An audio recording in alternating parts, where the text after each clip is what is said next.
महाराज भर्तरी अपनी छोटी रानी पिंगला से अत्यधिक प्रेम करते थे। उनके हृदय में केवल उसी का वास था।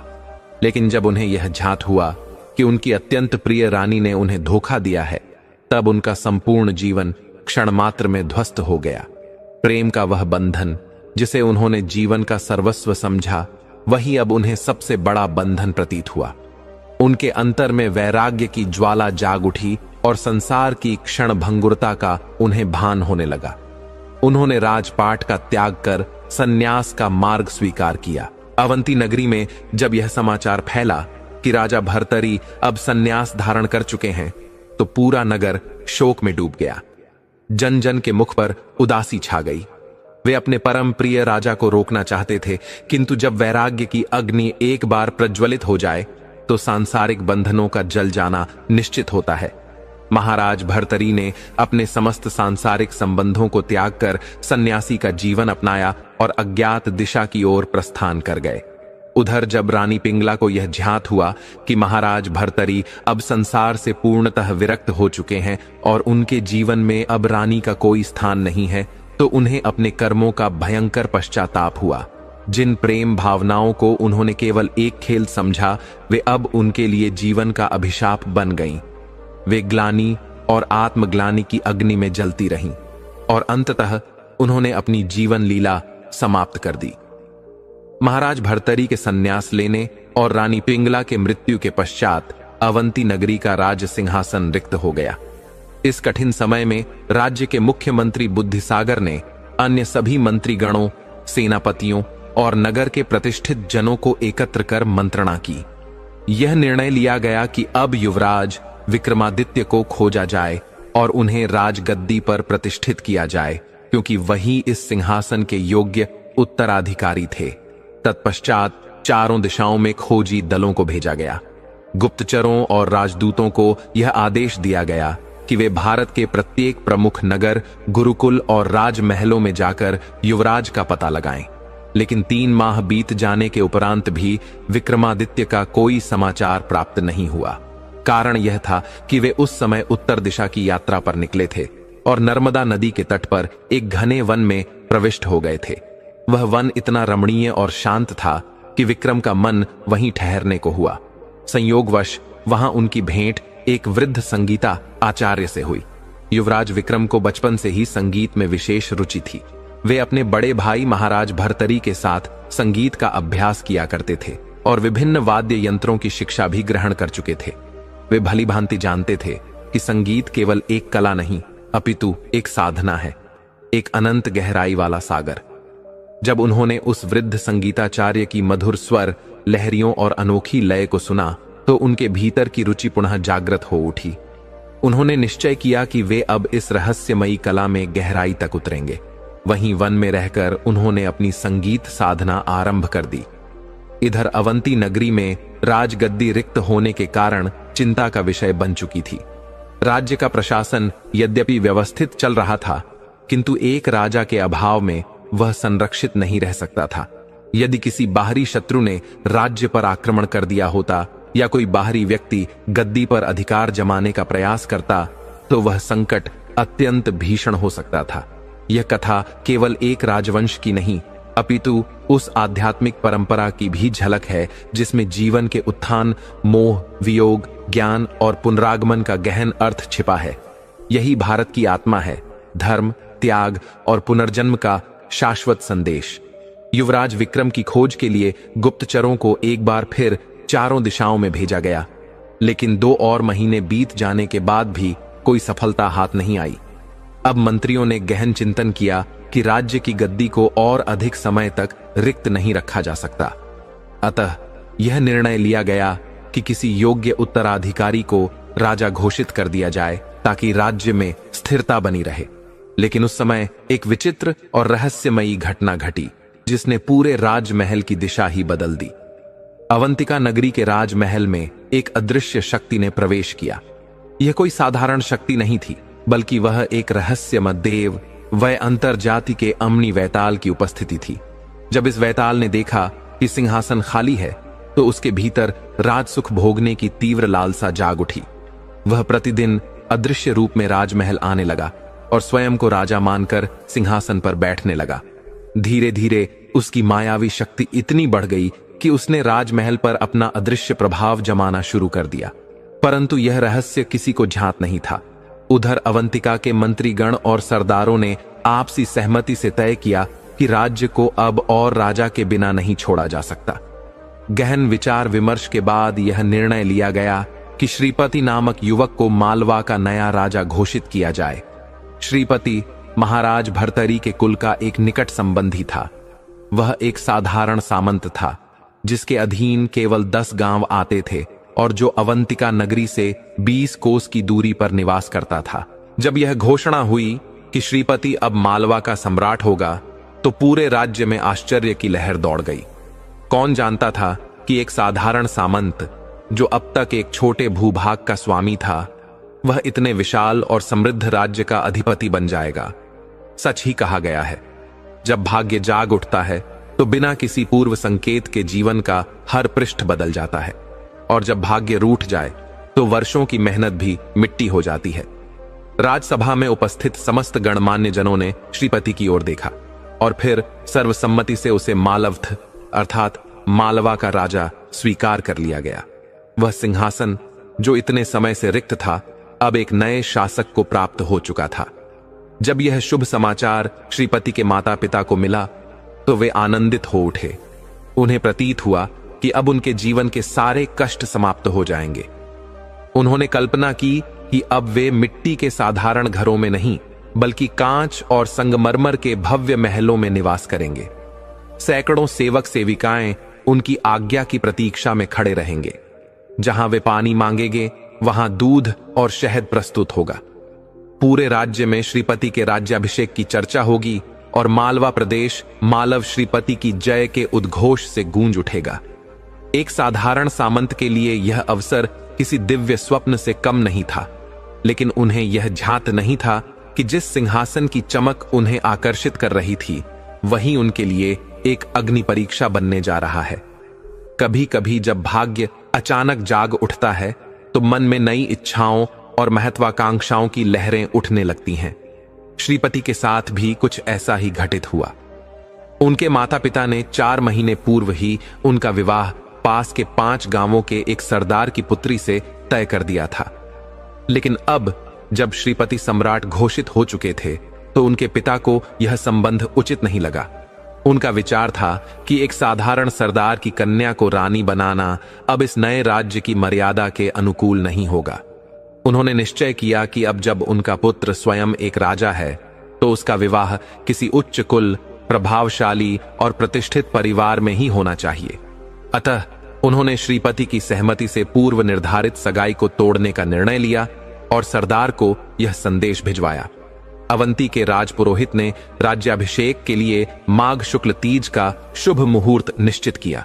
इस पावन अवसर के लिए अभी 10 दिन शेष थे। श्रीपति और उनका परिवार अवंती नगरी आ पहुंचे, जहां उन्हें एक भव्य महल में ठहराया गया।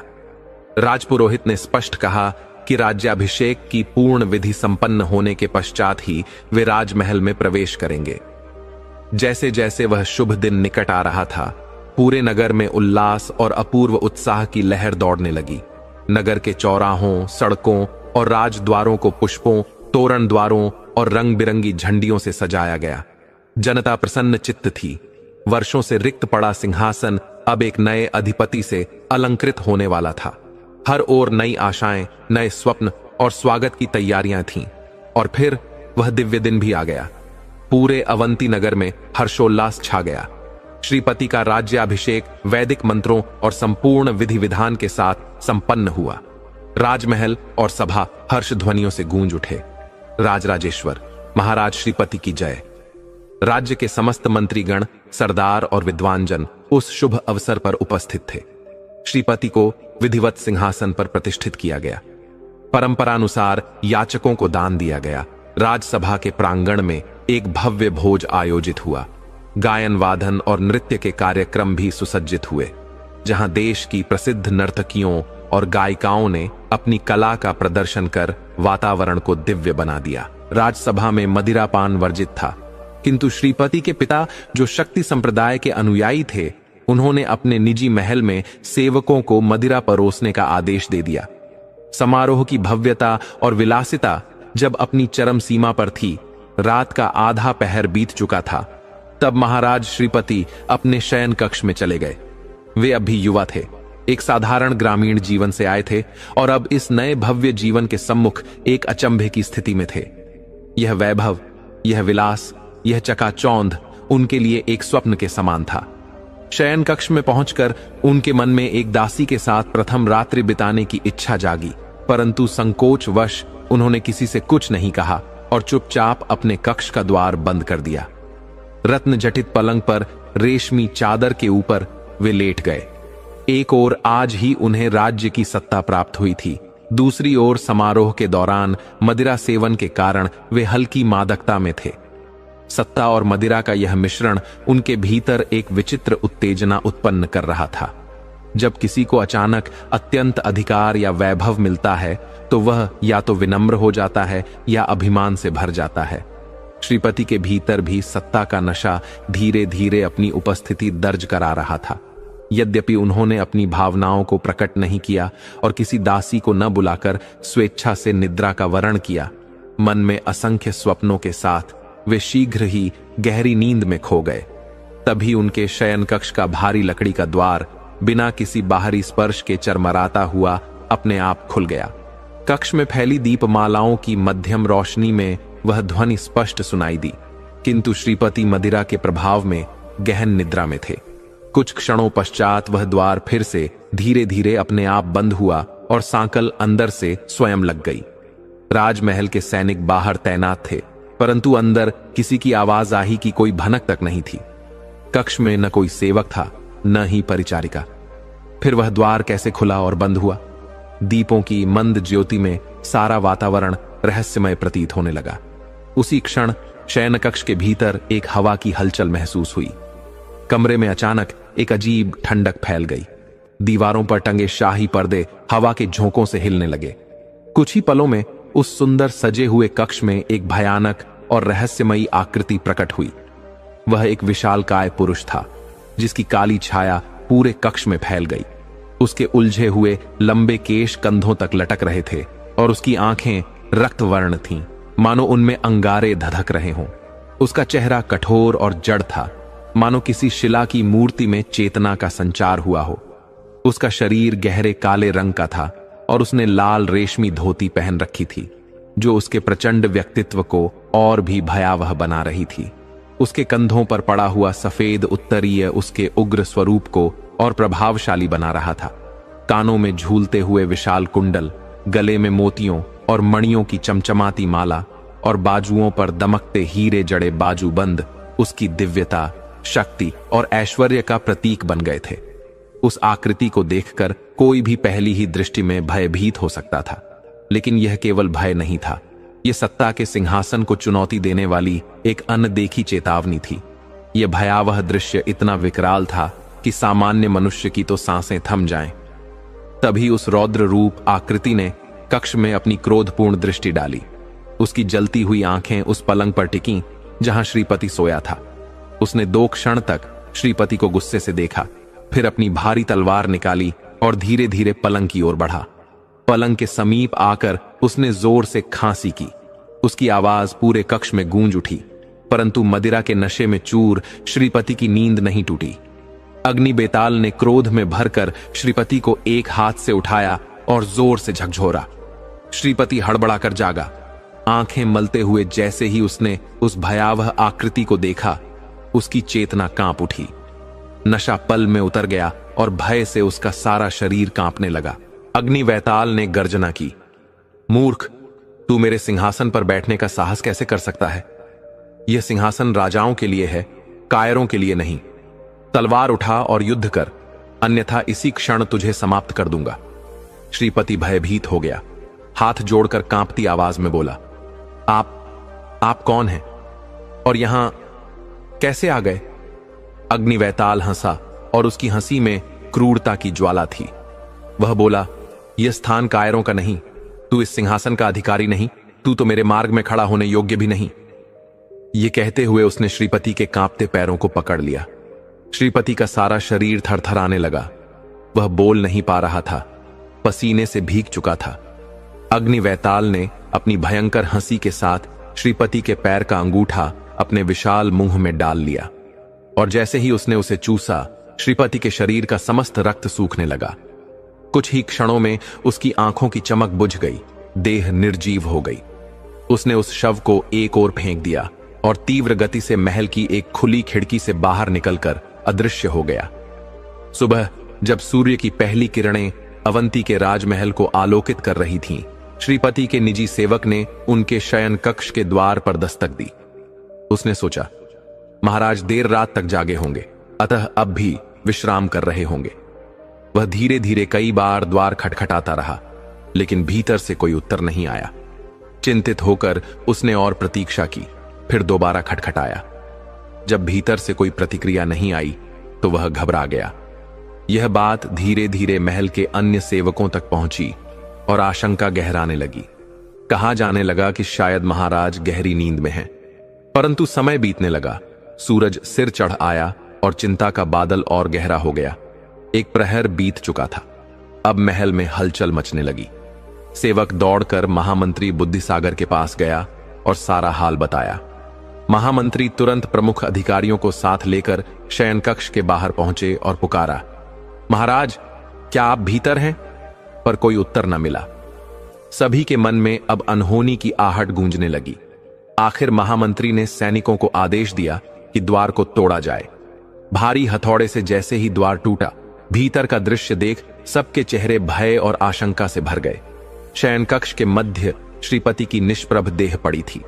महल के दास दासी दहाड़े मारकर रोने लगे। श्रीपति के माता पिता जब यह समाचार सुनकर पहुंचे तो अपने इकलौते पुत्र की दशा देख फूट फूट कर रोने लगे और भूमि पर गिरकर मूर्छित हो गए। राजपुरोहित, नगरपालक और महाबलाधिकारी यह समझ ही नहीं पा रहे थे कि श्रीपति की मृत्यु कैसे हुई। शव की स्थिति को देखा गया, ना कोई चोट का निशान, ना ही कोई बाहरी आक्रमण का संकेत। समस्त महल शोक में डूब गया। सभी अनुमान लगाने लगे, क्या यह कोई देवीय प्रकोप था या किसी रहस्यमय शक्ति का क्रूर खेल। यह घटना एक चेतावनी बन गई। सिंहासन केवल अधिकार नहीं, तप और पात्रता की कसौटी होता है। बिना आत्मबल, बिना धर्म बल कोई भी व्यक्ति उस पर आसीन हो जाए तो दिव्य शक्तियां स्वयं मार्ग से हटाती हैं। यही था अग्निवैताल का न्याय, यही था उस रात्रि का अमोघ संकेत। श्रीपति के माता पिता ने भारी मन से अपने इकलौते पुत्र की अंत्येष्टि विधि पूरी करवाई। उनका हृदय विलाप से भरा था। जिन सपनों और आशाओं को उन्होंने वर्षों से संजोया था, वे एक ही रात में नष्ट हो चुके थे। वे चुपचाप अपने गांव लौट गए, परंतु अवंती की गलियों में एक रहस्य गूंजता रहा। आखिर श्रीपति की मृत्यु कैसे हुई? राज सिंहासन का इतिहास अब एक ऐसे मोड़ पर आ पहुंचा था जहां भय, संशय और अनिश्चितता ने डेरा जमा लिया था। श्रीपति की रहस्यमयी मृत्यु के पश्चात अवंती में शोक की लहर दौड़ गई। वह भव्य सिंहासन अब रिक्त पड़ा था और कोई भी उस पर आसीन होने का साहस नहीं कर पा रहा था। मंत्री और दरबारी चिंता में डूबे थे, क्योंकि राजसभा का नेतृत्व अब बिना दिशा के था। 15 दिन बीत चुके थे और राज्य को नई दिशा देने हेतु मंत्रियों ने निर्णय लिया कि अब किसी योग्य व्यक्ति को राजा घोषित किया जाए। अतः आसपास के छोटे छोटे राज्यों के युवराजों को बुलाया गया और राज्य के लिए नए शासक की खोज आरंभ हुई। इस बार लक्ष्मण सिंह नामक एक युवक को चुना गया और उसे विधिपूर्वक सिंहासन पर बैठाया गया। मंत्रियों और दरबारियों की आंखों में आशा की किरण थी कि अब सब कुछ सामान्य होगा। परंतु जैसे ही रात की नीरवता छाई, एक और रहस्यमय घटना घटी। रात्रि के समाप्त होते ही लक्ष्मण सिंह का शरीर भी निष्प्रभ पाया गया। उसकी मृत्यु भी उतनी ही रहस्यमयी थी जितनी की पूर्ववर्ती की। यह दृश्य देखकर दरबार कांप उठा। अब भय और भ्रम की स्थिति में मंत्रियों ने राजपुरोहित को बुलाकर मार्गदर्शन मांगा। राजपुरोहित ने गृह शांति हेतु यज्ञ और विशेष पूजा का आयोजन किया। छोटे देवताओं को संतुष्ट करने के लिए अनेक अनुष्ठान हुए। विविध तांत्रिक यंत्रों, वशीकरण मंत्रों और प्राचीन वेद मंत्रों का उच्चारण किया गया, पर कुछ भी प्रभाव नहीं दिखा। जब 5वां युवक भी उसी प्रकार मृत्यु को प्राप्त हुआ तो यह घटना समस्त अवंती राज्य को झकझोर गई। जैसे आकाश से बिजली गिरने पर धरती हिलती है, वैसे ही समस्त प्रजा भय और आशंका में डूब गई। अब कोई भी युवक या अधीनस्थ राजा उस सिंहासन पर बैठने की हिम्मत नहीं कर पा रहा था। मंत्रियों के सभी प्रयास विफल हो चुके थे। राज्य के साधक और अर्षिगण भी अब इस समस्या से दूरी बना चुके थे। यह रहस्य किसी के भी बोध से परे था। 6 और महीने बीत गए।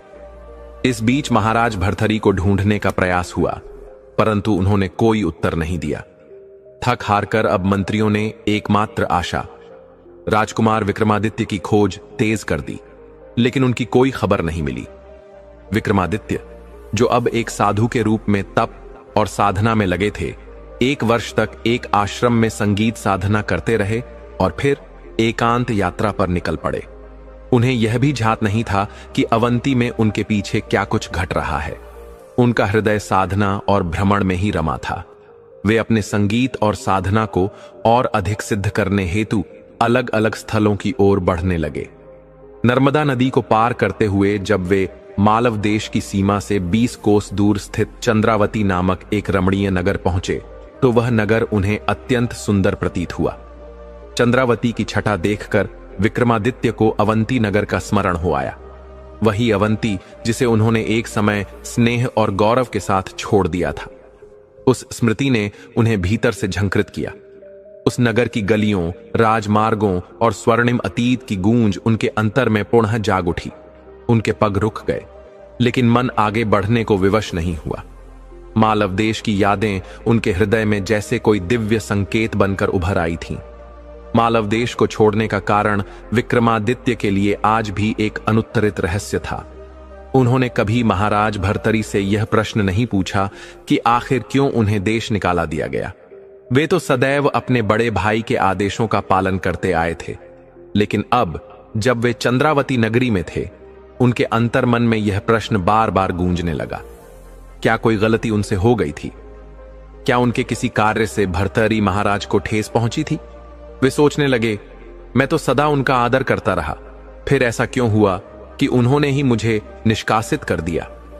चंद्रावती पहुंचते ही ये बीते हुए विचार पुनः जीवंत हो उठे।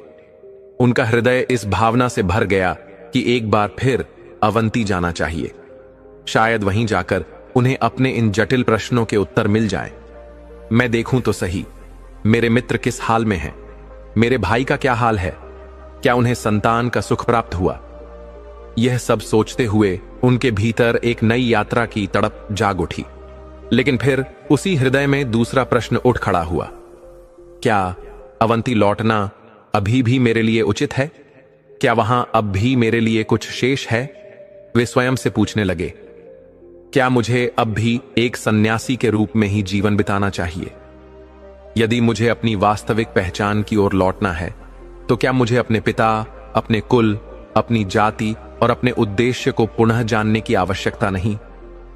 उनका अंतर्मन उलझनों में फंसा हुआ था। आखिर उन्होंने एक निर्णय लिया, नहीं, मुझे अब इस भूमि का मोह नहीं रखना चाहिए। यदि मेरा जीवन अब एक सन्यासी के रूप में ही व्यतीत होना है, तो यह जीवन व्यर्थ नहीं होना चाहिए। उन्होंने सोचा कि इससे तो अच्छा है कि वह मगध की ओर चले, जहां चंपा, वैशाली, विशाखा और रत्ना जैसे सुंदर नगर हैं। वे यह भी सोचने लगे कि किसी राजा को अपने संगीत से प्रभावित करके कुछ उपयोगी कार्य भी किए जा सकते हैं। फिर भी उनके मन में यह विचार गूंजता रहा, यदि वास्तव में उन्हें साधु का जीवन ही अपनाना है, तो क्यों न किसी सिद्ध योगी के आश्रम में जाकर साधना की जाए, या फिर क्यों न हिमालय की ऊंची पर्वत श्रृंखलाओं में ध्यान साधना की जाए। इन्हीं विचारों में डूबे हुए वे आगे बढ़ते जा रहे थे और भानपुर के बाजार के समीप आ पहुंचे थे। अब तक उन्होंने सन्यासी का वेश धारण कर लिया था और अपने जीवन के लिए कुछ नियम भी बना लिए थे। उन्होंने प्रण किया था कि वे न किसी के सामने हाथ पसारेंगे, न किसी से भिक्षा मांगेंगे और न ही कोई दान स्वीकार करेंगे। यदि कोई अपने मन से भोजन दे तो वे उसे स्वीकार कर लेंगे, अन्यथा फल फूल खाकर ही जीवनयापन करेंगे। पुण्यात्मा जहां भी जाते हैं, पुण्य उनके साथ चलता है। विक्रमादित्य का जन्म एक पवित्र राजकुल में हुआ था। वे एक दिव्य, निर्दोष और तेजस्वी युवक थे। उनके चेहरे पर प्रभा थी, भुजाएं बलशाली थीं, और शरीर संपूर्ण रूप से सामर्थ्यवान था। यद्यपि दाढ़ी और केश बढ़े हुए थे, फिर भी उनके मुख पर राजसी तेज स्पष्ट झलकता था। भानपुर नगर में एक विशाल मंदिर था, पार्श्वदेव। वहीं का कामनाथ महादेव का मंदिर भी अत्यंत पूज्य स्थान माना जाता था। विक्रमादित्य इन मंदिरों के समीप से गुजरते हुए नगर की पवित्रता को हृदय से अनुभव कर रहे थे। जब वे बाजार में पहुंचे तो वहां आने जाने वाले लोग उनके तेजस्वी चेहरे को देखकर उन्हें श्रद्धा से नमस्कार करने लगे। लोगों ने अनुमान लगाया कि यह कोई संत है जो किसी अत्यंत दुखद घटना के कारण संन्यास की ओर अग्रसर हुए हैं। कोई सोचता कि शायद इनके माता पिता का निधन हो गया, कोई यह कि इन्हें सौतेली माता का दुख मिला होगा। उसी दिन बाजार में एक धनी व्यापारी अपने साथियों संग वस्त्र और अन्य सामान ले रहा था। उसी समय उसके एक साथी ने विक्रमादित्य की ओर संकेत करके कहा, सेठ जी देखिए, यह कोई योगी जान पड़ता है, कितना तेज है इसके मुख पर। सेठ ने रुककर ध्यानपूर्वक उन्हें देखा और सचमुच विक्रमादित्य के शरीर से एक अनुपम तेज झलक रहा था जो सामान्य मानवों में नहीं होता। उनके मुख पर एक दिव्य प्रभाव था, कपाल पर गहन भव्यता और भुजाएं सामर्थ्य से भरी हुई थीं। उनकी दृष्टि गंभीर और गहराइयों से भरी हुई थी। विक्रमादित्य उस दुकान के पास से शांत भाव से गुजरते हुए आगे बढ़े। तभी सेठ, जो उन्हें देख चुका था, धीरे धीरे उनके पीछे चल पड़ा। कुछ ही पलों में वह उनके पास पहुंचा और हाथ जोड़कर बोला, महात्मन, कृपया मेरे प्रणाम स्वीकार करें।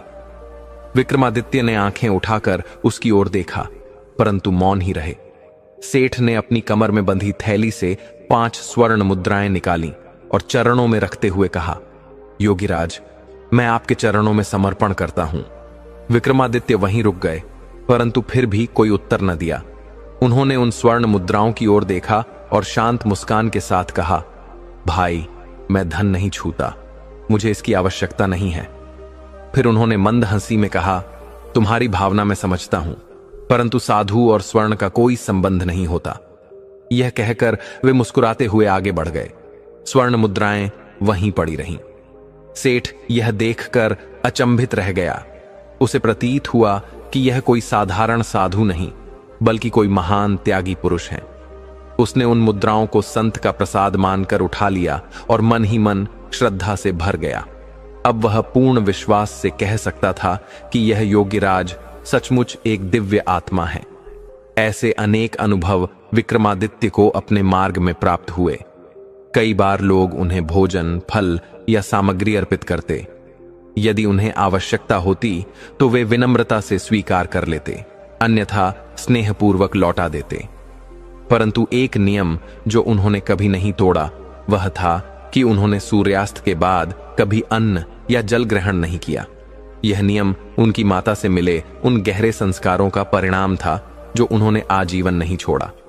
बाजार पार करते हुए उनकी दृष्टि एक ओर पड़ी, जहां एक स्थान पर एक ब्राह्मण बैठा था।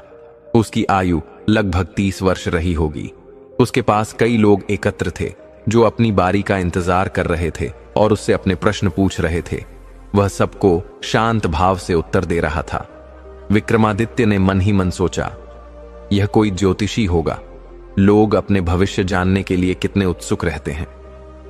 उन्हें यह दृश्य अद्भुत लगा, इसलिए वे पास के एक वृक्ष की छाया में बैठ गए ताकि सब कुछ ध्यान से देख सकें। उन्होंने देखा कि उस ब्राह्मण के चेहरे पर एक शांति थी जो उसकी गहराई और ज्ञान का प्रमाण दे रही थी। उसकी दशा सामान्य बल्कि गरीबी से ग्रस्त प्रतीत हो रही थी, परंतु उसके चेहरे पर मुस्कान थी। उसका शरीर बलवान और स्वस्थ जान पड़ता था। तभी उस ब्राह्मण की दृष्टि विक्रमादित्य पर पड़ी। उसकी आंखों में तुरंत एक चमक आ गई, मानो किसी अंतर्दृष्टि ने उसे कुछ पहचान लिया हो। अवंतिका नगरी के चक्रवर्ती सम्राट महाराज गंधर्व सेन जब वृद्धावस्था को प्राप्त हुए, तब उन्होंने अपने ज्येष्ठ पुत्र भर्तरी को अवंतिका का राजा नियुक्त कर दिया और कनिष्ठ पुत्र को राज्य की रक्षा का दायित्व सौंप स्वयं वन की ओर तपस्यारत होने निकल पड़े। समय अपनी गति से चलता रहा। एक दिन भर्तरी के हृदय में शिकार की लालसा जागी। वे अपने सैनिकों सहित वन की ओर निकल पड़े, परंतु वन की घनी दुर्गम राहों में वे अपने सैनिकों से बिछुड़ गए और भटकते हुए एक अन्य राज्य की सीमा में प्रवेश कर गए। वहीं उनकी भेंट उस राज्य की अनुपम सुंदरी राजकुमारी पिंगला से हुई। उसकी दिव्यता और सौंदर्य को देखकर भर्तरी का चित्त मोहवश हो गया। उन्होंने मन में यह संकल्प लिया कि पिंगला ही उनकी अर्धांगिनी बनेगी। जब उन्होंने उस राज्य के राजा के समक्ष अपनी पहचान प्रकट की और विवाह की अभिलाषा जताई तो राजा अत्यंत प्रसन्न हुए और अपनी पुत्री पिंगला का विवाह भर्तरी से कर दिया। पिंगला अवंतिका नगरी की रानी बन गई और भर्तरी के साथ सुखपूर्वक रहने लगी। परंतु समय के साथ एक ऐसी लीला घटित हुई जिसने भर्तरी के जीवन की दिशा ही बदल दी। एक दिन नगर भ्रमण करते हुए भर्तरी की दृष्टि उस सती स्त्री पर पड़ी जो पति के निधन के बाद चिता पर बैठी थी। उसकी पतिव्रता निष्ठा ने भर्तरी के अंतर्मन को झकझोर दिया। वे सोच में पड़ गए, क्या मेरी रानियां भी ऐसी ही पतिव्रता हैं? उन्होंने परीक्षा लेने का निश्चय किया। उन्होंने झूठी मृत्यु का समाचार महल में भिजवाया। प्रथम 2 रानियां शोकाकुल हुईं, परंतु पिंगला उस समाचार से इस कदर पीड़ित हुई कि उसने महल की छत से छलांग लगाकर अपने प्राणों की आहुति दे दी। तब एक विलक्षण घटना घटी। महान तपस्वी गुरु गोरखनाथ अपने योग बल से रानी पिंगला को पुनः जीवन प्रदान कर देते हैं। भर्तरी अभिभूत हो उठते हैं। उन्हें प्रतीत होता है कि ऐसी पतिव्रता पत्नी तो स्वयं साक्षात देवी स्वरूप है, परंतु यह उनका मोहमाया से भरा भ्रम था। समय के साथ रानी पिंगला का हृदय किसी अन्य पुरुष की ओर आकृष्ट होने लगा। दोनों के मध्य एक गुप्त प्रेम संबंध स्थापित हो गया। यह रहस्य तब प्रकट होता है जब भर्तरी के छोटे भाई विक्रम को इसका भान होता है। विक्रम चिंतित हो उठता है कि यदि यह कलंकपूर्ण तथ्य महाराज तक पहुंचा तो समस्त राजवंश की मर्यादा पर आघात होगा। परंतु रानी पिंगला जब यह जानती है कि विक्रम को उसकी काली करतूत की जानकारी हो गई है तो वह एक नीच षड्यंत्र रचती है। वह भर्तरी के समक्ष विक्रम पर झूठा आरोप लगाती है कि उसने उसका मान भंग करने का प्रयास किया। इससे क्षुब्ध होकर भर्तरी अपने ही भाई विक्रम को राज्य से निष्कासित कर देते हैं।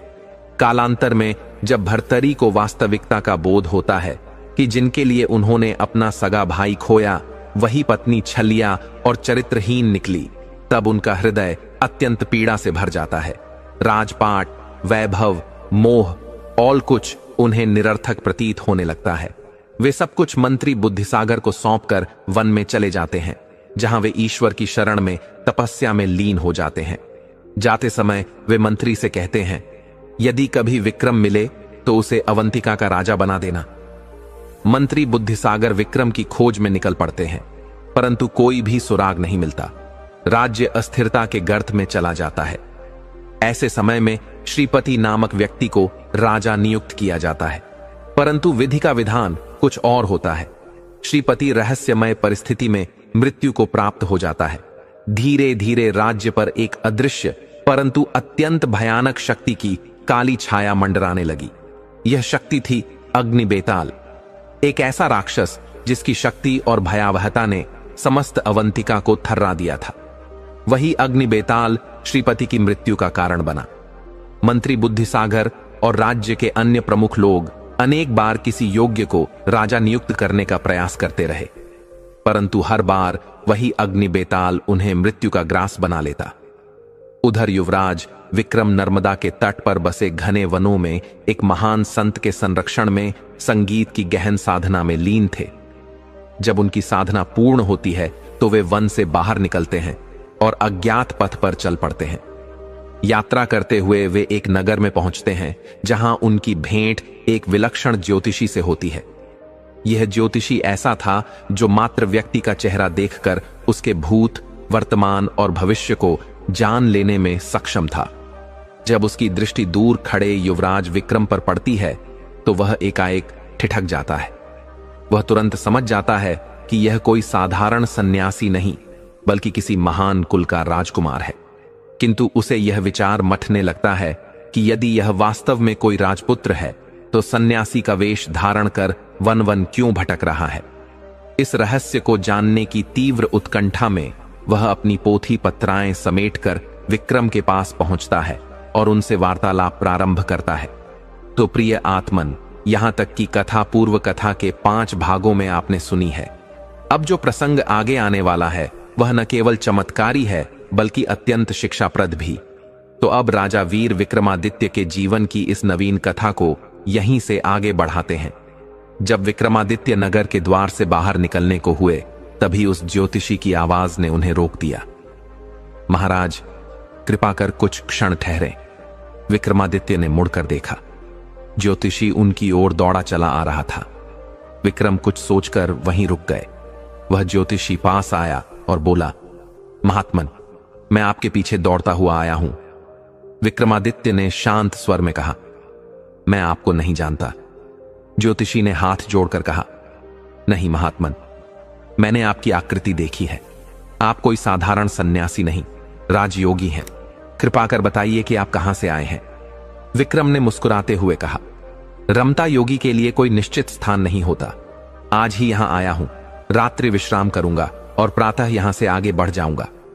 ज्योतिषी ने आग्रह किया, तो कृपया मेरी झोपड़ी पर पधारें। आपके चरणों की सेवा करना मेरे लिए पुण्य होगा। विक्रम बोले, मैं गृहस्थ के घर नहीं जाता। ज्योतिषी बोला, मैं भी फक्कड़ हूं, जैसे आप वैसे ही मैं आपकी ही तरह देशाटन में निकला हूं। विक्रम ने स्वीकार करते हुए कहा, ठीक है, पर मैं सूर्यास्त के बाद जलपान नहीं करता। दोनों मिलकर ज्योतिषी की छोटी सी कुटिया की ओर बढ़े, जहां वह विगत 10 दिनों से ठहरा था और शीघ्र ही किसी अन्य नगर की यात्रा पर जाने वाला था। वहां पहुंचकर ज्योतिषी ने विक्रम को दूध और मिठाई अर्पित की और सूर्यास्त पूर्व उन्हें जलपान कराया। फिर उन्होंने एक चौकी पर आसन बिछाकर उन्हें बैठने का निवेदन किया। ज्योतिषी ने विस्मित होकर कहा, महात्मन, आपके ललाट की रेखाएं देखकर मैं चकित हूं। विक्रम ने मुस्कुराकर पूछा, ऐसा क्या देख लिया तुमने जो तुम्हें आश्चर्य हो रहा है? ज्योतिषी बोला, आपके मस्तक पर तो राज मुकुट शोभा देता है। यह कैसी विडंबना है कि आप सन्यासी बनकर दर दर की ठोकरें खा रहे हैं। विक्रम बोले, तो पहले अपना नाम बताओ। ज्योतिषी ने उत्तर दिया, मैं मालव देश का निवासी हूं, नाम है भट्टमात्र। बचपन से ही ज्योतिष का अभ्यास कर रहा हूं, जब मैं 5 वर्ष का था तभी से। विक्रम बोले, भट्टमात्र जी, आपका नाम अत्यंत मधुर है। भट्टमात्र ने पुनः पूछा, आपकी उम्र कितनी है? मुझे आपकी आयु 20 वर्ष प्रतीत होती है। विक्रम बोले, त्यागियों को नाम और भूतकाल में विशेष रुचि नहीं होती, वे वर्तमान में जीते हैं। हो सकता है तुम्हारा अनुमान गलत हो। भट्टमात्र ने कहा, तो क्या मेरी विद्या में त्रुटि है? मुझे पुनः काशी जाकर अध्ययन करना होगा। विक्रम हंसकर बोले, विद्या तो समुद्र की तरह है, न तो यह पूरी हो सकती है न ही छलकती है। इसे पूर्णतः केवल ईश्वर ही जान सकते हैं। ज्योतिषी बोला, महात्मन, मेरी विद्या मुझे यह संकेत दे रही है कि आप राज परिवार से हैं और आपके मस्तक की रेखाएं राजयोग से भरी हैं। विक्रम मुस्कुराए और कहा, तुम्हारी विद्या सत्य है भट्टमात्र जी। मैं एक राजकुमार हूं, परंतु अपने घर से त्याग लेकर निकला हूं। इससे अधिक मैं तुम्हें कुछ नहीं बता सकता। और इस प्रकार एक रात की उस मधुर वार्ता ने दोनों को घनिष्ठ मित्र बना दिया। विक्रमादित्य ने एक और रात्रि वहीं विश्राम किया और अगले दिन प्रातः होते ही दोनों साथ यात्रा पर निकल पड़े। जब दो व्यक्तियों के बीच सच्ची मित्रता और विश्वास का संबंध बन जाता है तो उनके मन आपस में खुलने लगते हैं। ऐसी स्थिति में हृदय की गहराइयों में छुपे रहस्य भी सामने आ जाते हैं और कुछ भी एक दूसरे से छिपा नहीं रहता। विक्रमादित्य ने भी उसी भावावस्था में अपने मन की बात भट्टमात्र से साझा की। कुछ समय उपरांत जब दोनों ने साथ यात्रा प्रारंभ की तब 8 दिनों तक साथ साथ चलते चलते उनके बीच ऐसी घनिष्ठ मित्रता विकसित हुई जो आत्मा से जुड़ी प्रतीत होती थी। एक दिन विक्रमादित्य ने भट्टमात्र से अपने देश निकाले की संपूर्ण कथा साझा की। अपने जीवन का परिचय भी उन्होंने खुलकर दिया। भट्टमात्र, जो पहले से ही उनकी छवि और व्यवहार को देखकर यह अनुमान लगा चुके थे कि यह कोई सामान्य सन्यासी नहीं, अब पूर्ण रूप से आश्वस्त हो गए। उन्होंने आकृति विज्ञान के आधार पर जो निष्कर्ष निकाला था कि विक्रमादित्य कोई महान राजपुरुष हैं, वह अब सिद्ध हो चुका था। पूरी जानकारी प्राप्त होने के बाद भट्टमात्र के भीतर अपनी विद्या को लेकर एक संतोष की भावना जाग उठी। अब उन्हें इस बात का विश्वास हो गया कि उनकी विद्या त्रुटिहीन है और जिस व्यक्ति को वे साधारण मान रहे थे वह वास्तव में एक उच्च कुल का राजकुमार है। भट्टमात्र को मालव देश की घटनाओं की अच्छी जानकारी थी, परंतु उन्होंने अब तक विक्रमादित्य से इस विषय में कुछ नहीं कहा था। जब विक्रम ने अपने बारे में सब कुछ बता दिया, तब भट्टमात्र ने अपने अंतःकरण की बात साझा की। उन्होंने विक्रम के दोनों हाथ थामते हुए कहा, मित्र, अब मेरा चित्त शांत हो गया है। अब मुझे पूर्ण विश्वास हो चला है कि मेरी विद्या अधूरी नहीं है। इसके बाद भट्टमात्र ने धीरे से पूछा, क्या आपको मालव देश की वर्तमान स्थिति के बारे में कोई जानकारी है? विक्रमादित्य ने शांत भाव से उत्तर दिया, नहीं, अब मुझे मालव देश की स्थिति से कोई विशेष लगाव नहीं है। मेरे बड़े भाई वहां हैं और वे अत्यंत योग्य हैं। उनके रहते मालव की प्रजा कभी दुखी नहीं हो सकती। विक्रम के मुख से यह सुनकर भट्टमात्र के मन में हुआ कि उन्हें विक्रम को मालव देश की स्थिति से अवगत कराना चाहिए, परंतु वह इस बात से भी चिंतित थे कि कहीं विक्रम का मन इस सूचना से दुखित न हो जाए। इसलिए उन्होंने सावधानी से कहा, महाराज, जन्मभूमि के प्रति यह उदासीनता। विक्रमादित्य ने बात बीच में ही काट दी और दृढ़ स्वर में बोले, भट्टमात्र, मेरे हृदय में जन्मभूमि के लिए कितना अनुराग है यह केवल मैं जानता हूं। मैं एक क्षत्रिय हूं और मैंने अपने बड़े भाई को जो वचन दिया है उसे मैं कभी नहीं तोड़ सकता। भट्टमात्र ने नम्रता से कहा, आपकी निष्ठा वंदनीय है महाराज। आपका संकल्प अत्यंत प्रेरणादायक है। विक्रम ने मुस्कुराते हुए उत्तर दिया, मित्र, मैंने कभी प्रशंसा पाने के लिए अपना परिचय नहीं दिया। मैं केवल अपना धर्म निभा रहा हूं। मुझे न यश चाहिए न प्रत्यक्ष लाभ। मेरा कर्तव्य ही मेरा धर्म है। भट्टमात्र ने श्रद्धा से कहा, आपने बिना किसी अपराध के देश निकाला स्वीकार किया है, वह भी बिना प्रतिशोध की भावना के। कोई अन्य होता तो युद्ध करता, पर आपने जिस सहजता से यह स्वीकार किया वह अद्भुत है। विक्रम बोले, मैंने केवल वही किया जो उचित था। मेरे बड़े भाई के मन में मेरे प्रति वैर कैसे हो सकता है? यदि कोई ऐसा सोचता है तो वह दुर्भावनापूर्ण व्यक्ति है। मेरे बड़े भाई बुद्धिमान, शांतचित्त और उदार हैं। मुझे देश निकाला उनकी आज्ञा से मिला, परंतु कारण मुझे ज्ञात नहीं। हो सकता है मुझसे कोई भूल हुई हो या यह मेरे पिछले कर्मों का फल हो। इस प्रकार वार्ता करते करते दोनों निद्रा में लीन हो गए। प्रातःकाल जब सूर्य उदित हुआ तो दोनों यात्रा के लिए तैयार हुए। स्नान और आवश्यक कार्यों के पश्चात वे पुनः पथ पर अग्रसर होने को हुए। उसी समय भट्टमात्र ने कहा, महाराज, परंतु विक्रमादित्य ने बीच में ही टोकते हुए कहा, मुझे महाराज मत कहो, मैं एक सन्यासी हूं, तुम्हारा मित्र। भट्टमात्र ने नम्रतापूर्वक कहा, किंतु आपकी भाग्य रेखाएं सब कुछ प्रकट कर देती हैं। आप किसी महान राज्य के स्वामी बनने वाले हैं। आप समर्थ हैं, आप तेजस्वी हैं। फिर भी मैं आपको साधु महाराज ही कहूंगा। विक्रमादित्य ने मुस्कुराते हुए पूछा, अच्छा तो तुम क्या कहना चाहते हो? भट्टमात्र ने शांत स्वर में उत्तर दिया, यहां से 10 कोस की दूरी पर रोहणाचल नामक एक पर्वत है। यह पर्वत छोटा है, परंतु उसमें एक रहस्यमय दरार है। कहते हैं कि जो कोई भी व्यक्ति वहां खड़ा होकर 3 बार हा दैव कहे और उस दरार में पत्थर डाले तो एक बहुमूल्य रत्न उसके चरणों में आ गिरता है। विक्रमादित्य ने हंसते हुए कहा, यह तो दंत कथाओं जैसी बात है, इस पर विश्वास करना कठिन है। लेकिन भट्टमात्र ने गंभीरता से कहा, नहीं राजन, यह सत्य है। यदि आप विश्वास नहीं करते तो चलिए वहीं अपनी आंखों से इस चमत्कार को देख लीजिए। विक्रमादित्य ने सहमति में सिर हिलाया, कहा, हमारा उद्देश्य ही तो यात्रा करना है, चलो चलते हैं। दोनों यात्रा पर निकल पड़े। मार्ग में एक छोटा सा गांव आया, वहां भोजन और विश्राम किया। फिर दोपहर के बाद वे रोहणाचल की तलहटी में स्थित एक गांव में पहुंचे। वहां के लोग उनके आगमन से अत्यंत प्रसन्न हुए और उन्हें देवालय में आमंत्रित किया। गांव के गणमान्य व्यक्तियों ने आग्रहपूर्वक उन्हें भोजन कराया, क्योंकि भट्टमात्र ने बताया था कि साधु सूर्यास्त के बाद अन्न नहीं लेते। रात्रि में गांव के पुरुष और महिलाएं देवालय में एकत्र हुए। विक्रमादित्य ने धर्म और जीवन की मर्यादा पर उपदेश दिया। उन्होंने बुराई से दूर रहने का उपदेश दिया। गांववासी उनके ज्ञान से बहुत प्रभावित हुए।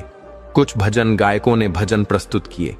फिर एक वृद्ध ने स्वयं विक्रमादित्य से भी भजन गाने की प्रार्थना की। विक्रमादित्य ने तंबूरा लिया, उसके तार मिलाए और देश राग में प्रभु का कीर्तन गाया। उनकी मधुर और शास्त्रीय गायकी ने सबको भाव विभोर कर दिया। गांव के लोग इस अनुभव को धन्य मानते रहे। रात्रि का समय था। दोनों वहां से चुपचाप रोहणाचल पर्वत की ओर निकल पड़े। सूर्योदय से पूर्व वे उस चमत्कारी दरार के पास पहुंचे। पर्वत ऊंचा नहीं था पर चढ़ाई कठिन थी। दरार ऐसी लगती थी मानो पाताल तक जाती हो। भट्टमात्र ने कहा, अब आप मेरी बात की सत्यता परख सकते हैं, पत्थर फेंक दीजिए। विक्रमादित्य बोले, पत्थर फेंकने में आपत्ति नहीं, पर हां देव, मैं नहीं कहूंगा। भट्टमात्र ने समझाया, बिना कहे रत्न नहीं मिलेगा। विक्रमादित्य ने स्पष्ट किया, मैं क्षत्रिय हूं, चाहे मुझे 3 लोकों का राज्य मिल जाए, पर मैं दीनता से रत्न नहीं मांग सकता। भट्टमात्र कुछ देर मौन रहा, फिर बोला, मित्र, जीवन में एक बार ही सही भाग्य की परीक्षा जरूरी होती है। शायद मेरा भाग्य आज साथ दे। फिर भी यदि आप चाहें तो पत्थर फेंकिए, चमत्कार देखिए। विक्रमादित्य ने पत्थर उठाया और दरार में फेंक दिया। उसी क्षण भट्टमात्र ने दुखद स्वर में कहा, महाराज, अवंती की महारानी पिंगला ने आत्महत्या कर ली। यह सुनते ही विक्रमादित्य के मुंह से स्वतः निकल पड़ा, हा देव, हा देव, हा देव। और उसी क्षण एक चमत्कारी रत्न दरार से निकलकर उनके चरणों में आ गिरा। रत्न अत्यंत दिव्य और तेजस्वी था, जैसे सूर्य की किरणें उसकी सतह पर नृत्य कर रही हों। भट्टमात्र ने कहा, यह वही रत्न है जो आपको इसलिए मिला क्योंकि आपने हा देव कहा। यह उस अदृश्य देवता का चमत्कार है। पर विक्रमादित्य ने वह रत्न पुनः दरार में फेंकते हुए कहा, हे देव, मैं इसे स्वीकार नहीं कर सकता। क्षत्रिय के लिए याचना करके प्राप्त रत्न मूल्यहीन है। भट्टमात्र विस्मित था, आपने इतना दिव्य रत्न क्यों लौटा दिया? विक्रमादित्य ने उत्तर दिया, तुमने मेरी परीक्षा ली थी, वह पूरी हुई। सच्चा साधु रत्न और कंकड़ में भेद नहीं करता। भट्टमात्र ने कहा, महाराज, आप वास्तव में महान हैं। विक्रमादित्य बोले, नहीं, महान तो तुम हो जिसने मुझे ऐसी स्थिति में डाला जिसमें मुझे हाथ देव कहना पड़ा। अब चलो आगे बढ़ते हैं। 2 दिन की कठिन पर्वतीय यात्रा के पश्चात वे मुख्य राजमार्ग पर पहुंचे। धीरे धीरे चलते हुए एक छोटे नगर तक पहुंचे। संध्या का समय हो चुका था। नगर के समीप एक नदी बह रही थी और एक प्राचीन शिवालय स्थित था। दोनों ने वहीं जलपान किया और मंदिर के प्रांगण में रात बिताने की तैयारी की। रात्रि के समय दोनों मित्र बातचीत करते करते वहीं सो गए। भट्टमात्र के पास चादर और ओढ़नी थी, जबकि विक्रमादित्य मृगचर्म और ऊनी शाल में लिपटे थे। जो भी सामग्री थी वही उनके लिए पर्याप्त थी। रात्रि के मध्य एकाएक भट्टमात्र की आंख खुल गई। उसने सियार की आवाज सुनी और चारों ओर अंधकार देखा।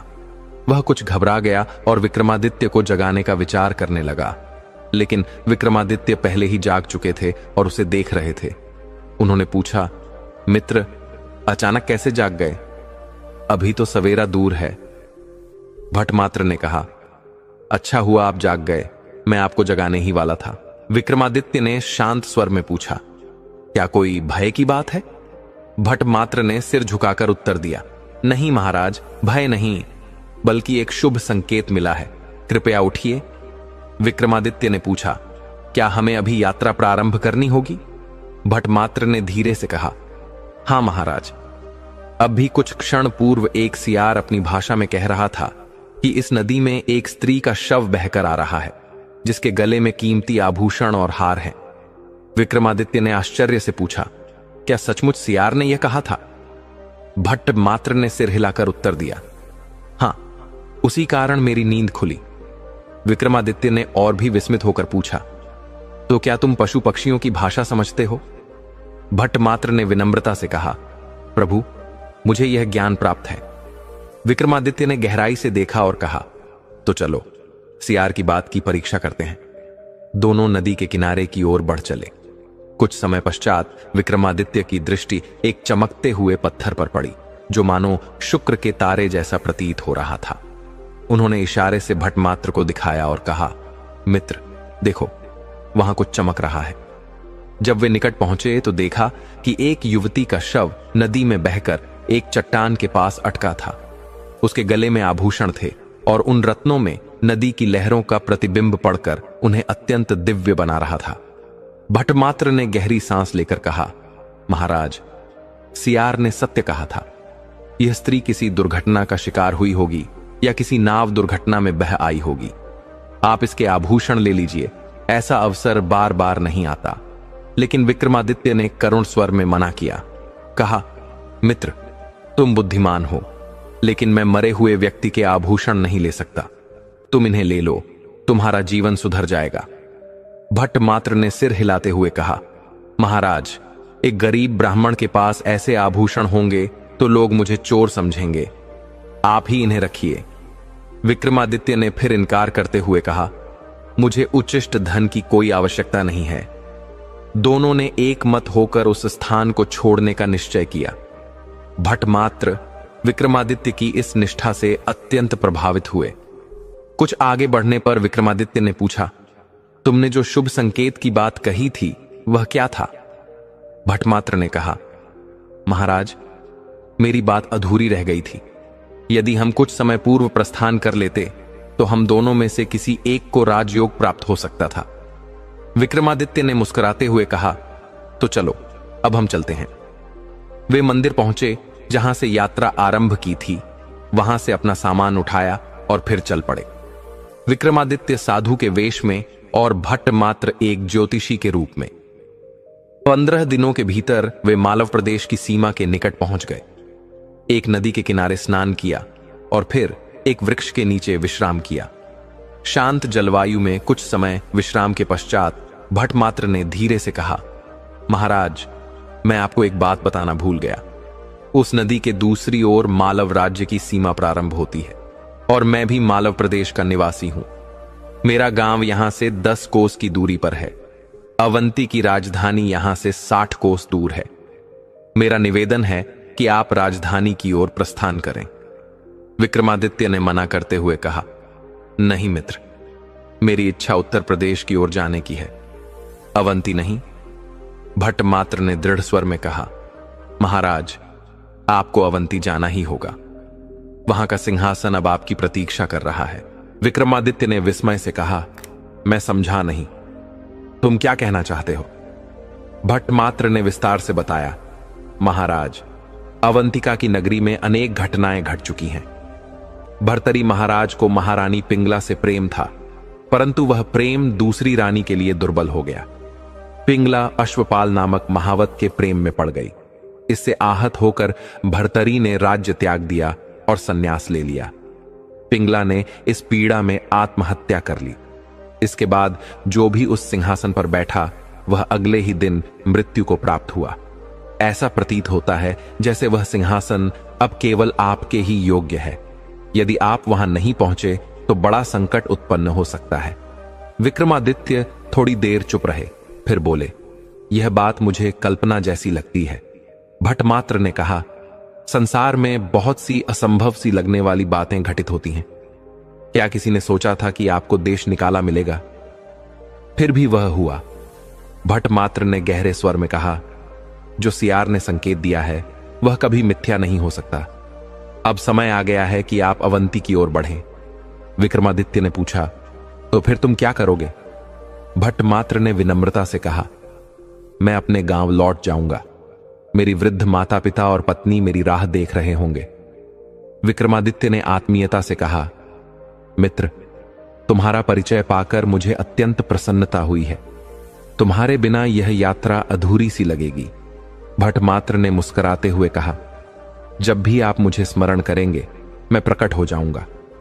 विक्रमादित्य ने दृढ़ता से कहा, सिंहासन तो बाद की बात है, पहले मुझे यह समझना होगा कि वहां क्या घटित हुआ। यदि मुझे गद्दी मिलती है तो मैं तुम्हें महामंत्री बनाऊंगा। दोनों ने अपनी यात्रा फिर आरंभ की और भविष्य की योजना बनाते हुए आगे बढ़े। जब वे उस स्थान पर पहुंचे जहां से भट्टमात्र का गांव मुख्य मार्ग से अलग होता था, तो भट्टमात्र ने कहा, महाराज, यही है मेरे ग्राम का मार्ग, लेकिन मैं आपको वहां नहीं ले जा सकता क्योंकि अवंती पहुंचना अत्यंत आवश्यक है। विक्रमादित्य ने उत्तर दिया, इस परिस्थिति में मेरा साधु वेश ही अधिक उपयुक्त प्रतीत होता है। भट्ट मात्र ने गंभीर स्वर में कहा, महाराज, मुझे लगता है कि इस समय अवंती के लिए आप ही सबसे उपयुक्त हैं। इसी कारण मैं आपको अपने गांव नहीं ले जा सकता। फिर दोनों ने एक दूसरे को नम्रता और स्नेह के साथ विदा दी और अलग अलग दिशाओं में अपनी यात्रा पर निकल पड़े। उधर अवंती नगरी एक गहरे अंधकार और निराशा में डूबी हुई थी। अग्नि बेताल के उत्पात ने पूरे राज्य को भय, अराजकता और अनिश्चितता में डुबो दिया था। स्थिति इतनी विकट थी कि कोई भी व्यक्ति उस शापित राज सिंहासन पर बैठने का साहस नहीं कर पा रहा था। महाराज भर्तहरि के संन्यास लेने के बाद समस्त प्रजा की आशा एकमात्र युग पुरुष विक्रमादित्य पर टिकी हुई थी, किंतु उनका कोई पता नहीं चल पा रहा था।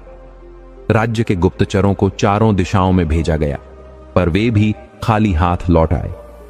केवल एक गुप्तचर यह पता लगा सका कि युवराज ने अपना अश्व एक युवक को सौंप दिया, अपने शस्त्र वहीं छोड़ दिए और गेरुआ वस्त्र पहनकर किसी आश्रम में साधुओं के बीच विलीन हो गए थे। यह समाचार मिलते ही महामंत्री बुद्धिसागर और समस्त मंत्रीगण चिंता में डूब गए। अग्निबेताल की कुदृष्टि से पीड़ित वह सिंहासन अब किसी को भी स्वीकार्य नहीं था। मंत्रियों ने हर संभव उपाय किए, मंत्र, तंत्र, शांति पाठ, चंडी पाठ, यज्ञ, बलिदान और महापूजा तक की गई, परंतु सब व्यर्थ सिद्ध हुई। नगरवासियों के हृदय में डर बैठ गया था और कोई भी व्यक्ति राजकाज संभालने को तैयार नहीं था। अंततः महामंत्री बुद्धिसागर ने एक सभा बुलाई जिसमें समस्त नगरवासी और मंत्री उपस्थित हुए। उन्होंने सभी के समक्ष सत्य उजागर किया। राज्य की सबसे बड़ी समस्या यह नहीं है कि सिंहासन संकट में है, बल्कि यह है कि उसे संभालने को कोई तैयार नहीं है। उन्होंने कहा, महाराज भर्तहरि संन्यास ले चुके हैं और युवराज विक्रमादित्य का कुछ पता नहीं है। हम नहीं जानते कि वे किस अवस्था में हैं और कहां हैं। यदि यह स्थिति लंबे समय तक बनी रही तो राज्य अराजकता में डूब जाएगा।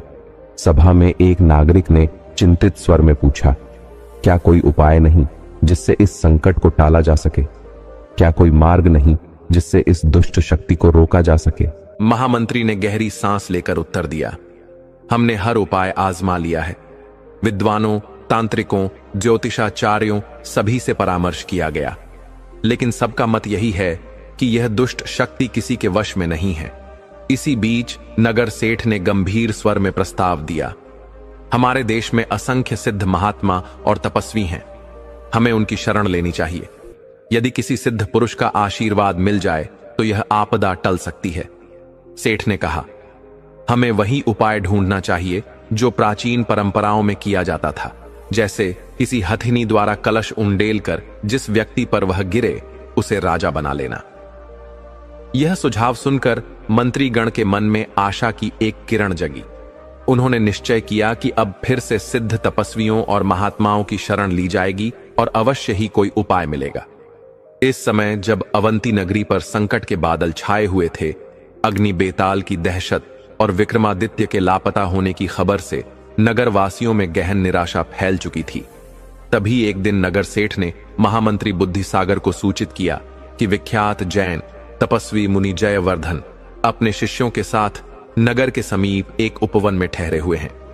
महामंत्री तुरंत नगर सेठ के साथ वहां पहुंचे। नगर सेठ ने बताया कि मुनि जयवर्धन सांसारिक विषयों में रुचि नहीं रखते, परंतु उनकी दृष्टि अतीन्द्रिय है। संभव है कि वे हमें कोई मार्ग दिखा सकें जिससे संकट समाप्त हो सके। महामंत्री को यह विचार उचित लगा और वे दोनों मुनि के दर्शन हेतु उपवन की ओर रवाना हो गए। मुनि जयवर्धन वृद्ध, गंभीर और घोर तप में लीन तपस्वी थे। वे नगर से बाहर एक शांत उपवन में अपने 2 शिष्यों के साथ 7 दिन की कठिन तपस्या में लीन थे। जब महामंत्री और नगर सेठ वहां पहुंचे तो मुनि के शिष्य भिक्षा के लिए नगर की ओर गए हुए थे। दोनों ने श्रद्धा से मुनि के चरणों में वंदना की। मुनि धीरे धीरे अपनी गहन ध्यानावस्था से बाहर आए। उन्होंने आंखें खोली, एक शांत दृष्टि से दोनों को देखा और फिर संयमित स्वर में पूछा, धर्म लाभ कैसा है?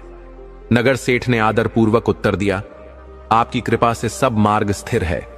इसके पश्चात नगर सेठ ने निवेदन किया, मुनिश्री, अवंती के महामंत्री आपसे एक अत्यंत महत्वपूर्ण विषय पर मार्गदर्शन चाहते हैं। मुनि जयवर्धन ने गंभीरता से महामंत्री की ओर देखा और मौन संकेत दिया कि वे अपनी बात कहें। महामंत्री ने संक्षेप में संपूर्ण संकट का विवरण प्रस्तुत किया। अग्निबेताल का कोप, युवराज विक्रमादित्य का लापता होना, राज्य का नेतृत्व विहीन हो जाना तथा जनता में व्याप्त असहनीय भय। उन्होंने निवेदन किया, मुनिश्री, आप घोर तपस्वी हैं। आपकी कृपा और आशीर्वाद से ही इस संकट का निवारण संभव है। यदि आप कोई उपाय बताएं तो समस्त अवंती आपका ऋणी रहेगा। मुनि जयवर्धन कुछ क्षण तक आंखें मूंद कर ध्यान मग्न रहे। उनके मुख पर एक अलौकिक शांति थी। फिर उन्होंने धीरे से नेत्र खोले और गंभीर स्वर में कहा, आपने जो कुछ कहा वह सुना। यह उपद्रव मात्र एक निमित्त है और हर निमित्त की एक मर्यादा होती है। यह सब कर्म का परिणाम है। जो बीज पहले बोया गया था वही अब फल बनकर प्रकट हो रहा है। हम जैन मुनि सांसारिक विषयों में हस्तक्षेप नहीं करते। महामंत्री ने विनम्रता से कहा, मुनिश्री, हम सब थक चुके हैं। यदि यह समस्या शीघ्र हल नहीं हुई तो अवंती का अस्तित्व संकट में पड़ जाएगा। हमें राज्य की सुरक्षा की चिंता है। क्या इस संकट से बचने का कोई मार्ग नहीं? मुनिश्री ने हल्की मुस्कान के साथ उत्तर दिया, चिंता की आवश्यकता नहीं है। धर्म ही सभी कष्टों का निवारण करता है।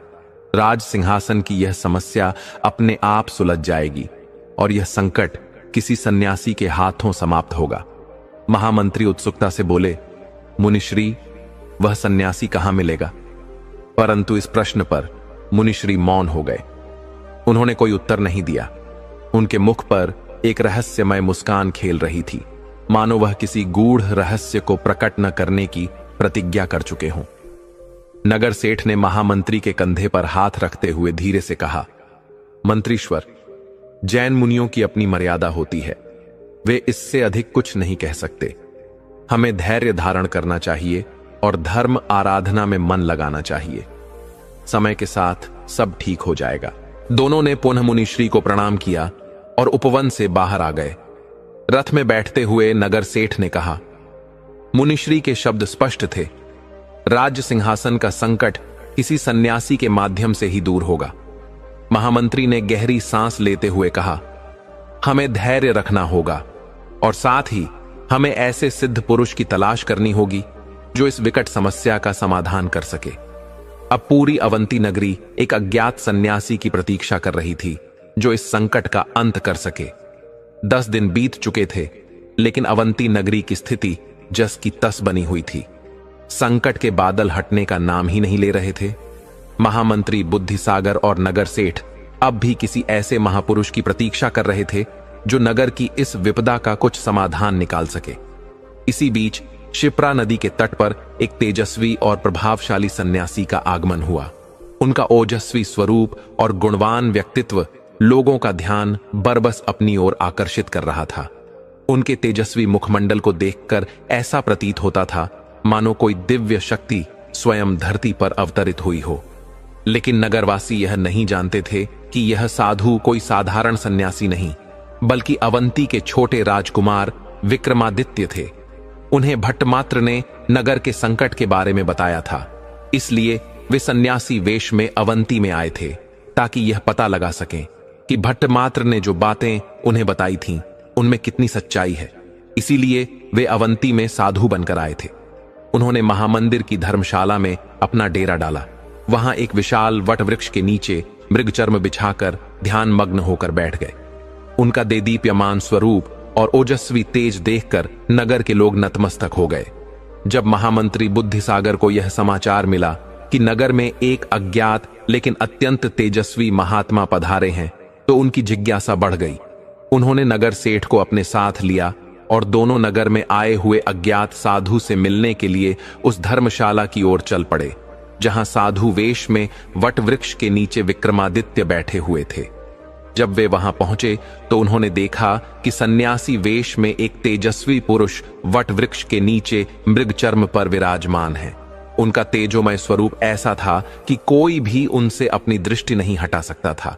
उनकी आंखों में एक अद्भुत चमक थी और मुखमंडल पर दिव्य आभा झलक रही थी।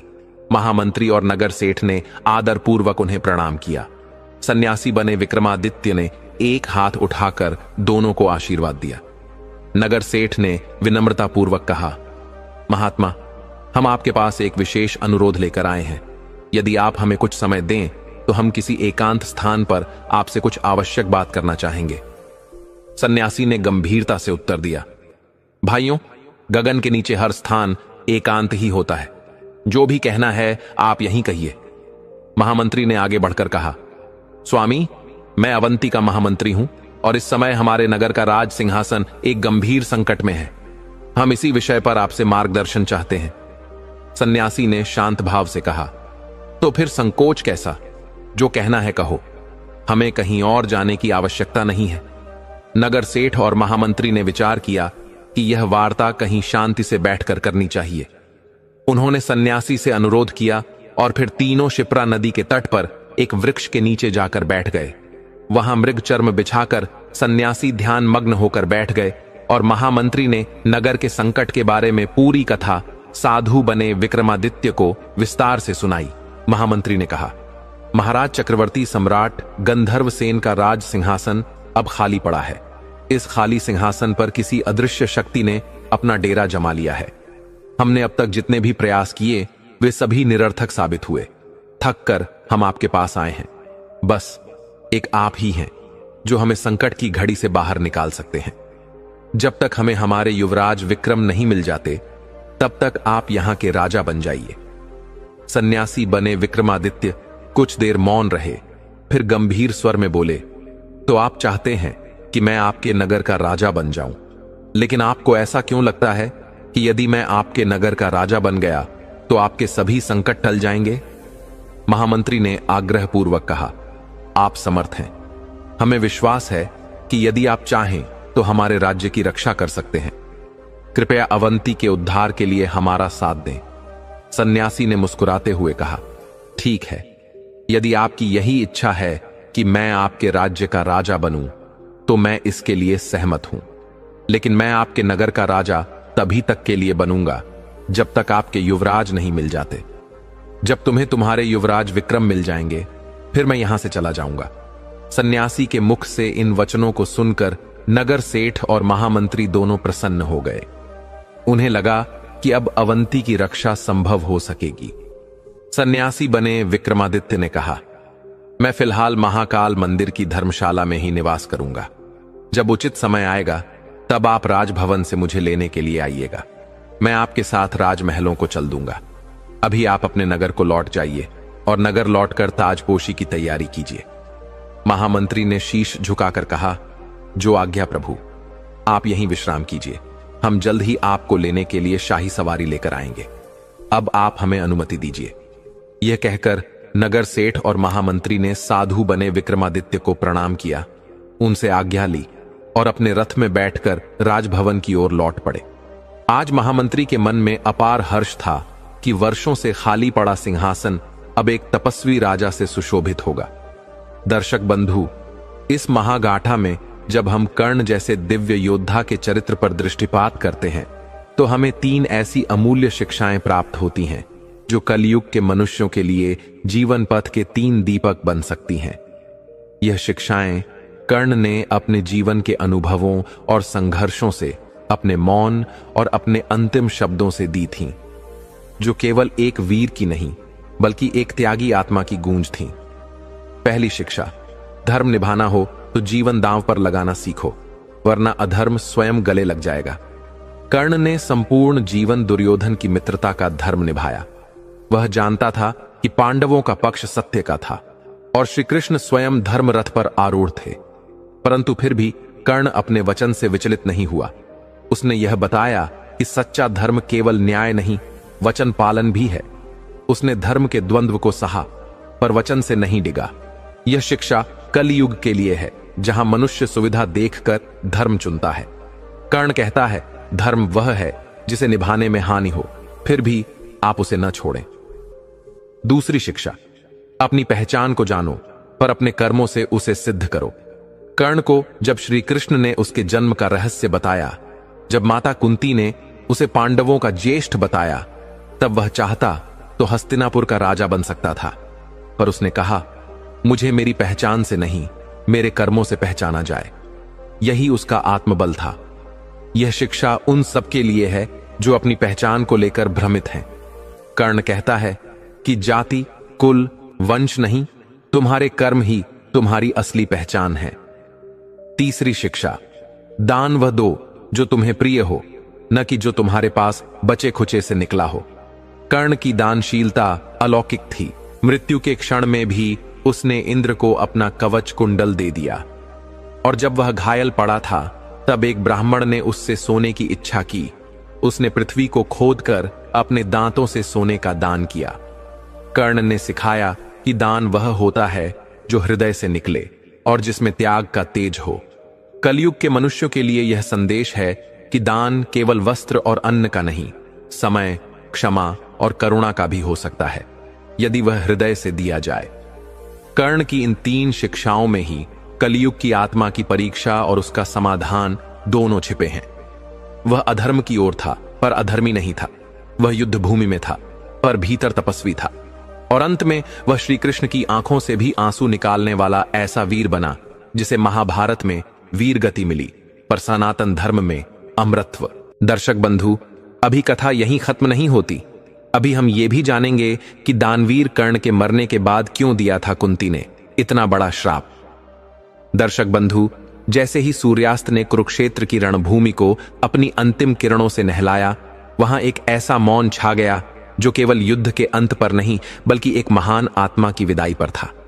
कर्ण, वह योद्धा जिसने जीवन भर अपना धर्म निभाया, जिसने हर अपमान, हर अस्वीकार को अपनी करुणा से ढक दिया, अब धरती पर निःशब्द पड़ा था। उसका कवच और कुंडल पहले ही त्यागे जा चुके थे। उसकी देह शूलों से छलनी थी और उसकी आत्मा, वह तो जैसे सूर्य की गोद में विश्राम कर रही थी। लेकिन उसी क्षण दूर से एक स्त्री के पैरों की आहट उस वीर गति को प्राप्त शरीर की ओर बढ़ रही थी। वह कोई और नहीं, माता कुंती थी। हां, वही कुंती जो वर्षों तक इस सत्य को अपने भीतर जलती रही थी कि कर्ण उसका ही पुत्र था। उसका प्रथम जन्म, उसका प्रथम प्रेम, सबसे बड़ा त्याग। उस दिन जब श्री कृष्ण ने युद्ध से पूर्व कर्ण को जाकर सत्य बताया था कि वह कुंती का पुत्र है, तब भी कर्ण डिगा नहीं। उसने वचन दिया था, मां, मैं आपसे वादा करता हूं कि पांडवों को छोड़कर मैं केवल अर्जुन से ही युद्ध करूंगा, और वह भी धर्म की मर्यादा में। पर आज वह पुत्र, वह नायक, वह धर्मात्मा, उसका शरीर पवित्र धूल में पड़ा था और कुंती मौन खड़ी थी। वह घुटनों पर बैठ गई और धीरे धीरे अपने कांपते हाथों से कर्ण के माथे को सहलाने लगी। कर्ण का चेहरा जो अब भी तेजस्वी लग रहा था, मानो मृत्यु भी उसके तेज को न छू पाई हो। कुंती की आंखों से अश्रुधारा बह रही थी। वह बोली, पुत्र, आज मैं स्वयं को श्रापित करती हूं, लेकिन यह संसार नहीं जानता कि मैंने तुझे भी श्रापित किया था। उस दिन जब मैंने तुझे गंगा में बहा दिया, उस दिन जब मैंने तुझे पहचानने से इनकार कर दिया, और आज जब तू यहां निःशब्द पड़ा है, मैं तुझे श्राप नहीं, अपने अपराध का परिणाम देती हूं। फिर उसने आकाश की ओर देखा और सूर्यदेव की ओर पुकार कर कहा, हे सूर्यदेव, मैं कुंती आपके उस तेजस्वी पुत्र के लिए यह शपथ देती हूं, जब जब इस संसार में कोई मां अपने पुत्र से मुंह मोड़ेगी, जब कोई नारी अपने कर्मों के कारण अपने ही रक्त से संबंध छुपाएगी, जब जब कोई महान आत्मा बिना पहचान के जीते हुए मर जाएगी, तब तब वह कर्ण जन्मेगा। वह जननी को उसका बोझ याद दिलाएगा, और जब तक मैं स्त्रियों के इस अपराध को नहीं समझा पाऊंगी, मैं हर जन्म में उस पीड़ा को भोगूंगी। यह मेरा श्राप है स्वयं मुझ पर। हां, यह वह श्राप था जो कुंती ने अपने अंतर्मन को दिया था, लेकिन वह पीड़ा, उस श्राप का कंपन उस रात केवल कुंती ने नहीं सुना। श्री कृष्ण जो दूर से देख रहे थे, उनकी आंखें भी नम थीं। गांधारी जो महल में प्रतीक्षा कर रही थीं, उनका हृदय भी कांप गया। यह वह क्षण था जब एक माता ने दुनिया के सबसे महान त्यागी पुत्र को केवल इसलिए खो दिया क्योंकि उसने समाज से डरी हुई एक भूल कर दी थी। कुंती ने फिर कर्ण के शव के पास बैठते हुए कहा, पुत्र, यदि पुनर्जन्म होता है तो अगले जन्म में मैं केवल तुझे जन्म दूंगी, तेरे साथ रहूंगी, तुझे गले लगाऊंगी और तुझे वह पहचान दूंगी जो तुझसे छीन ली गई थी। तू फिर से कर्ण बनेगा, पर इस बार तेरा जीवन अधूरा नहीं रहेगा। उसके बाद कुंती ने एक मुट्ठी मिट्टी उठाई और कर्ण के वक्ष पर रख दी। यह न सिर्फ उसकी ममता की अंतिम अभिव्यक्ति थी, बल्कि यह उस श्राप का प्रतीक था जिसमें कुंती ने अपने ही मातृत्व को जला दिया था। इस प्रकार कुंती का श्राप कोई क्रोध से उत्पन्न नहीं हुआ था। यह उस अपराध बोध से उपजा था जो एक जननी को जीवन भर तड़पाता रहा। श्राप था कि जब तक संसार कर्ण को केवल सूतपुत्र कहकर भुलाता रहेगा, तब तक हर मां को अपने मातृत्व पर उत्तर देना होगा, और जब जब न्याय अधूरा होगा, तब तब कर्ण की आत्मा संसार को उसकी भूलों का आईना दिखाने लौटेगी। वह श्राप उस दिन वायुमंडल में गूंज गया था, और आज भी जब कोई मां अपने बेटे को पहचानने में देर कर देती है, जब कोई प्रतिभा जाति कुल या पहचान के कारण पीछे धकेल दी जाती है, तब कर्ण का वह मौन श्राप सुनाई देता है। और उसी मौन को सुनिए, उसी पीड़ा को समझिए। जब भी कोई मां अपने ही रक्त को पहचानने में देर कर देती है, जब भी किसी महान आत्मा की पहचान उसके कर्म नहीं बल्कि उसकी जाति से की जाती है, जब भी कोई कर्ण फिर से उपेक्षित होकर जन्म लेता है, तब वह श्राप, वह पीड़ा, वह पुकार फिर से गूंज उठती है। क्योंकि कर्ण केवल एक योद्धा नहीं था, वह युगों की चेतना है। वह हर उस इंसान की आत्मा है जिसे उसका अधिकार, उसका परिचय, उसका सम्मान समय पर नहीं मिला।